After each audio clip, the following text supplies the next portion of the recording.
Roll? Awesome. Well, I guess the first question is, when did you know about the text messages that the athletic director sent, and why did it take until it was reported before you informed the public about that? So we did receive the text messages on Wednesday morning, and I was first made aware of the text messages' existence during the coaches meeting that I had Tuesday evening.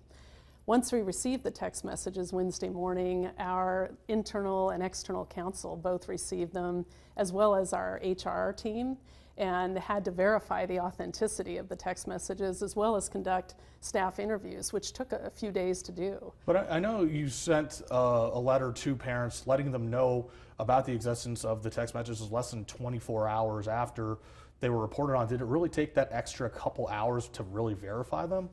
Actually, it did. In fact, the reported text messages in the media story were not a match for the text messages that we had been sent. So then that generated another look, because we had to compare the threads and the text messages and do another staff interview to determine the authenticity of the texts we actually had. So it actually took an extra step to verify that on Monday. And I know those text messages revealed, listing some transfer players as homeless even though they weren't. Is that something you found out that Hayfield did in fact do? So that was part of our initial investigation, our internal investigation that was externally reviewed. And the McKinney-Vento program is a federal protection program for homeless students. And I can categorically say that none of those guidelines or rules were violated. That the N size for that group, though, is so small that they become personally identifiable. And because of FERPA regulations, I can't talk further about that, but I can categorically say no regulations were in any way violated along homeless student lines. I know throughout this process, you've pointed to the internal investigation, finding no wrongdoing from Hayfield. I guess how was the internal investigation able to find no wrongdoing when you have dozens of transfers before one season just for one football team? You have these text messages obviously later surfacing much after that, but you had VHSL saying that there were recruiting violations. And you also had in April, months before the football season, you had the Hayfield self-reporting that they had ineligible transfers, and those same transfers ended up becoming eligible before the football season? So the internal review actually took over 400 hours of time and primarily focused on residency concerns for student athletes transferring to Hayfield Secondary School. That entire internal investigation, all the notes and information and data, was then subsequently reviewed externally by Ms. Cynthia Hudson, a former Chief Deputy Attorney General for the Commonwealth. So we wanted to take that extra step of that external review to review all of the internal data, and all of the topics you referenced were reviewed. And there was absolutely zero wrongdoing. And the reason I'm reiterating this is because VHSL, especially in the court documents, and there are lawyers saying that VHSL's investigators absolutely found wrongdoing. It just seems, again, 31 transfers seems odd for one football season, for one football team. Well, I think the external review of the internal investigation is noteworthy in that Ms. Hudson did not substantiate any of the allegations. Are you going to release that internal investigation? I ask that because a lot of parents and families here in Fairfax County Public Schools are asking for, especially if this was done with employees working, using taxpayer dollars essentially for their salaries. So I will say that a lot of the investigation centers around confidential student information that would be difficult to release. However, Ms. Hudson's findings and summary report are something that I think is certainly a topic of conversation, and she was clear again that none of the allegations were substantiated. Is there a redaction process that could happen as far as just making sure that this is as transparent of an investigation as possible? Because you still have a lot of people doubting the results of that. Absolutely. No, absolutely, and that's certainly a topic under consideration. Given the heightened, I want to switch lanes a little bit here, but given the heightened concerns around public safety at schools, especially given the school shootings we have seen in recent years, what are Darrell Overton's qualifications for the security job he has at Hayfield? So the HR process for hiring and onboarding requires resume checks and certain training to be a school specialist officer. And it's my understanding that Mr. Overton did go through the HR process and subsequent training to become a school specialist. But does he have any background in like law enforcement or security at previous schools in order to justify this, or was this a job that he was just given to make sure that he takes the football coaching job? So my understanding is that any hiring of school safety specialist positions goes through an HR process, and that process was followed. You know, for something like this, because this has been a story that people are talking about, and truly kids are at the center of this.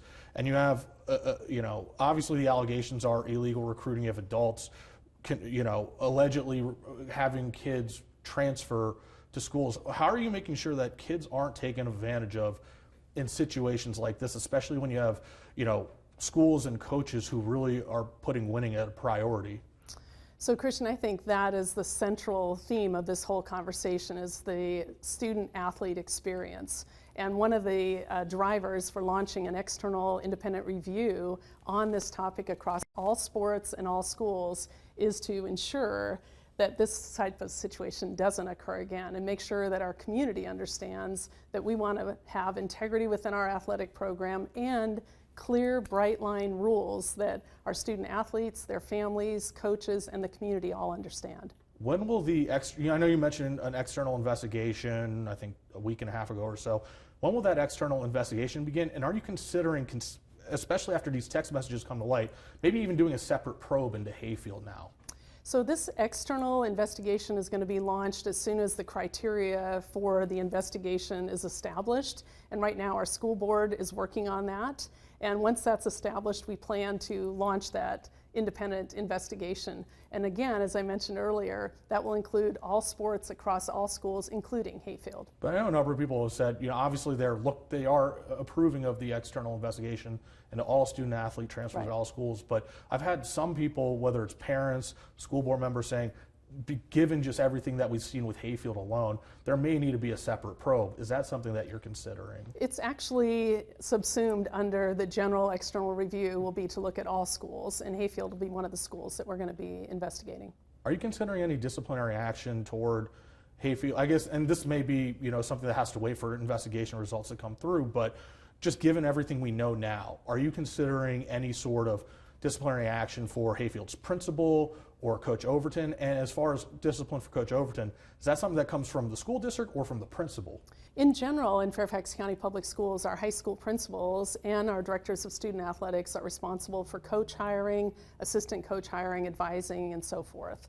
In this case, personnel, part of the reason, as you know and noted, that it took several days to review the text messages and interview staff was because this is still an ongoing personnel investigation. And because it's an ongoing personnel investigation, I really can't comment further on that. And I want to get back on this because I know, looking at, for example, the letter that you sent before kind of all the text messages came out, standing by Hayfield, standing by the internal investigation, and then obviously sending a new letter once the text messages come out saying that there does seem to be some sort of impropriety going on there. Are you, maybe not totally backtracking, but are you sort of changing your tune on the results of the internal investigation? Maybe didn't find absolutely everything that you hoped it had.